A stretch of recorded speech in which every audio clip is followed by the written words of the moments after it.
E3 2019 is here, and I'm here to recap everything that happened at day 2. We started off the day with a PC-focused streaming event. It was about an hour and 40 minutes long, but really there wasn't a lot of stuff that really drew my attention, but I'll point out the 3 games that did. First of all, there's a game called Moons of Madness, which looks to be maybe a survival horror, sci-fi, maybe a little bit of elements of like actual true survival games, and also maybe a little bit of immersive sim.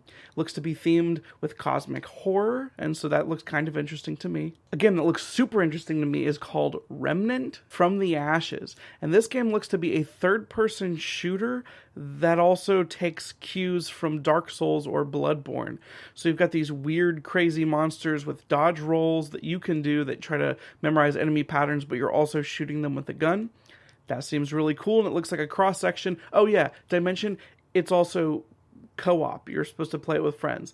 This game also looks like it could potentially also be bringing in elements from Monster Hunter, and it just seems really cool. Seems like a cross-section of many of mine and my friends' interests that we could potentially get together and play this, and it would be really sweet. Also, now we have a release date for Shenmue III. It's November 19th, 2019.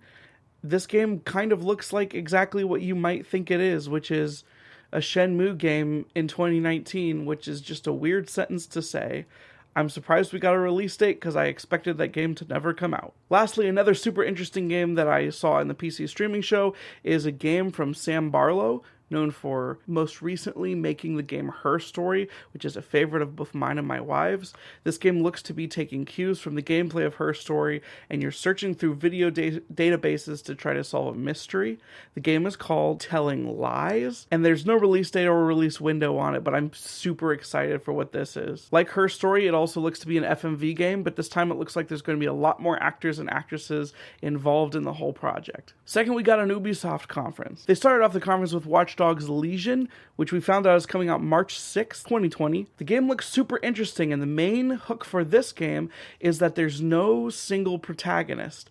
You have a voice on a radio, and you can essentially recruit any random NPC that's in the world to become a player character, which they have different classes and different levels, and you can switch between them at will to go do your different missions. If one of the characters dies, they're dead forever. There's permadeath. It looks very weird, and it seems very ambitious.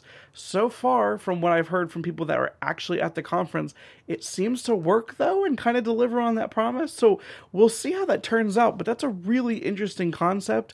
I'm curious how they're going to be able to tell the story in a potentially cohesive way if you're constantly switching the character that you're playing as. But let's see what they can do. Not a surprise, but we got some more video footage of Ghost Recon Breakpoint, which is coming out October 4th, 2019. This game looks potentially super interesting. It looks like they're doing way more story than they did with Ghost Recon Wildlands, but presumably it's still that kind of game where it's up to 4-player co-op, where you're doing these open world style stealth tactical missions. I am potentially very excited for that game, as I know a lot of people that will play that with me as well. It seems really cool. Seems like it may scratch the itch of some of the like Rainbow Six Vegas vibe that I used to want from like Rainbow Six Vegas 2, or even some of the stuff that I got from the most recent Splinter Cell games. Speaking of Rainbow Six, they showed a new Rainbow Six game called Rainbow Six Quarantine, which doesn't seem to resemble the modern iteration of Rainbow Six. It doesn't seem to remind us of Rainbow Six Vegas, but it actually seems closest to potentially a Left 4 Dead game from what I'm hearing, where there's maybe class-based survival games against either zombies or monsters. I don't know how to feel about it, because I really just want another Rainbow Six Vegas game. Another new game was announced that's called Roller Champions, and this seems to be competing in the same space as Rocket League. It looks like you are a roller skater playing some kind of future sport where you can knock each other down, and you're throwing balls through hoops, and it seems really cool, but we also didn't get to see any gameplay. The cinematic trailer kind of gives you a vibe of what to expect. I'll put footage of that up here, but like I said, I haven't really seen any gameplay yet, so I don't know how to feel. Additionally, they announced a new game from the creators of Assassin's Creed Odyssey called Gods and Monsters, and this looks to be some kind of fantasy action, maybe RPG game it has like a hand-drawn really cute and pretty art style. And we did just get a cinematic trailer, so I don't know very much about it at all. But the art style alone and the pedigree of the studio that made it piques my interest at least. The final conference of the night, Square Enix or Squeenix, had a lot of games, but most of them were JRPGs that most people will never think about, or remakes to JRPGs that most people will never think about. They did spend a lot of time at the beginning of the conference talking about the Final Fantasy VII remake. I've played old Final Fantasy VII, not all the way through, probably for 15 hours or so, and all of the footage that we saw is from the first couple hours of the original game, at least. It looks really cool. It looks really good graphically.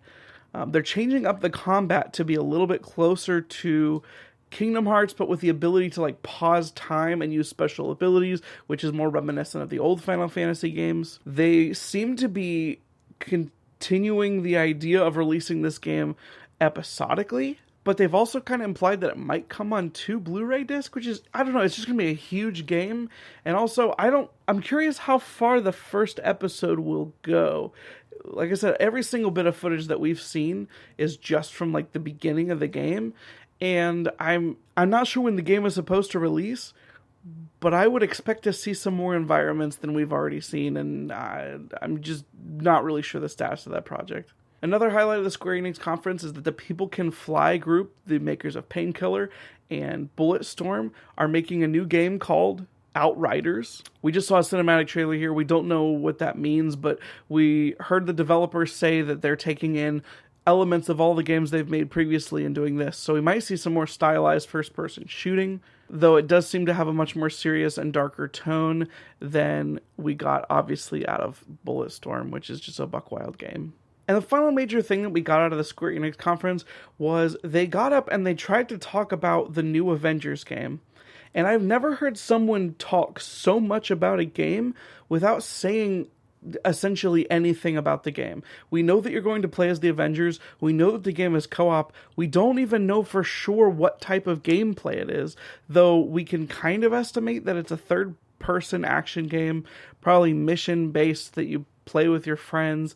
We know that it's the starting group of the original Avengers from the movies, and a lot of the time in this trailer was just spent kind of telling us who the Avengers are, as if the Avengers weren't one of the biggest movie franchises literally in all of history, and we're about to potentially see one of the Avengers movies past the biggest grossing movies of all time. They were telling us about the Hulk and Iron Man as if every person on Earth doesn't know the Hulk and Iron Man. Hopefully we'll see some more gameplay footage of that come out of this event, but I really just I don't know much about that game, considering they spent a long time talking about it. Now, something I should probably address is there is a sentiment of people that are going around and saying that this is not a good E3. And I said this in my previous video, but yeah, we have a weird situation where between console generations, we're about to get the new ones, supposedly coming out next year. Xbox actually said so. So a lot of what we're getting is predictable, but still, even in a predictable year where we're not seeing as many big surprises as we might want to as gamers, we still, I feel like anyone watching this can still build a pretty decent list of games that look interesting to them.